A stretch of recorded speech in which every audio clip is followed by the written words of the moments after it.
L'honorable Zadie Mounayoro, le cinquième chef traditionnel connu de Sabrigué, a géré le village de Sabrigué de 1944, après la démission de Bégué Yaïbo, jusqu'en 1983.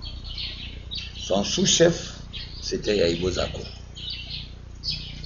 L'anecdote que je vais rapporter pour la postérité est en deux temps. Et premier temps, c'est les problèmes au sein de la famille des Zadie Mounayoro pendant qu'il était chef. Pendant qu'il était chef, dans sa propre famille, il y a eu beaucoup de problèmes d'inceste, beaucoup de problèmes d'adultère, et tous ces problèmes ont amené la scission de cette famille. La famille Kouya s'est scindée en deux.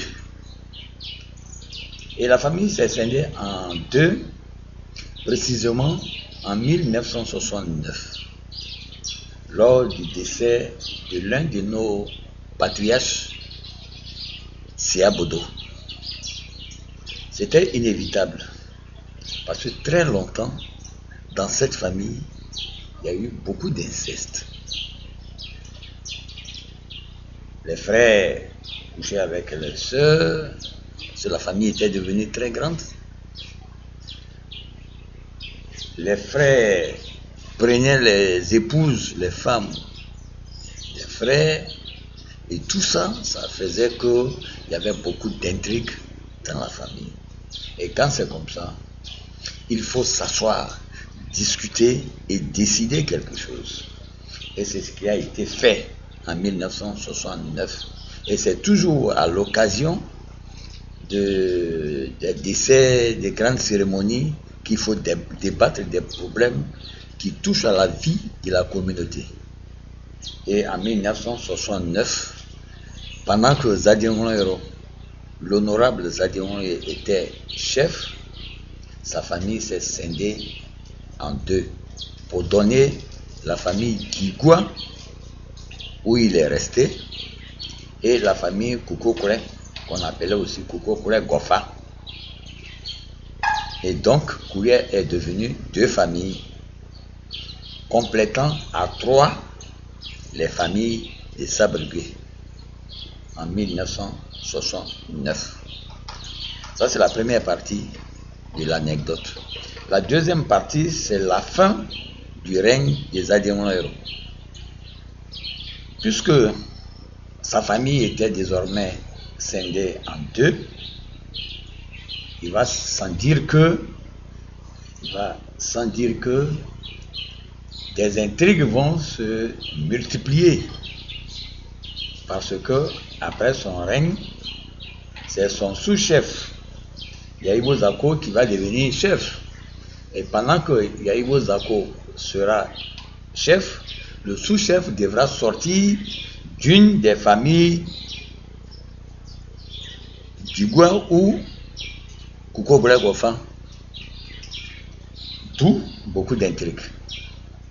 Mais ça même, c'est pas ça qui va poser problème.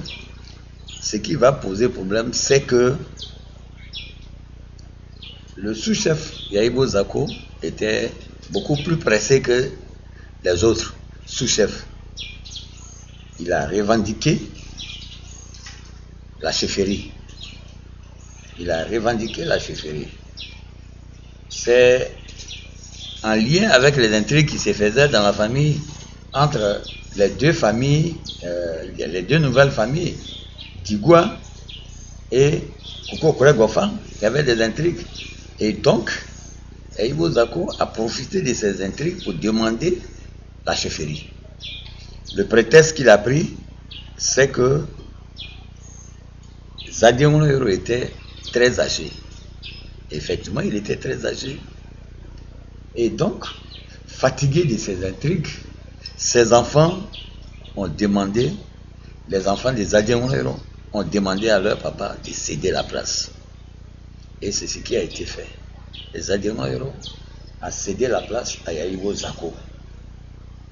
Ça, c'est la deuxième partie de l'anecdote que je voulais laisser à l'appréciation de la postérité.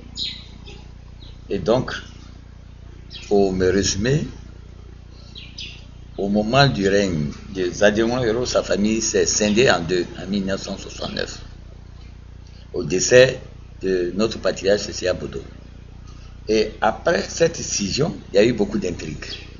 Et fatigués de ces intrigues, les enfants des Zadéon ont dit il faut laisser la chefferie. Pendant que Yahibo Zako lui-même piaffait pour prendre la chefferie. Et c'est ce qui a été fait. Voilà donc une autre anecdote qui méritait d'être notée par la postérité, pour notre postérité. Cela était important à savoir.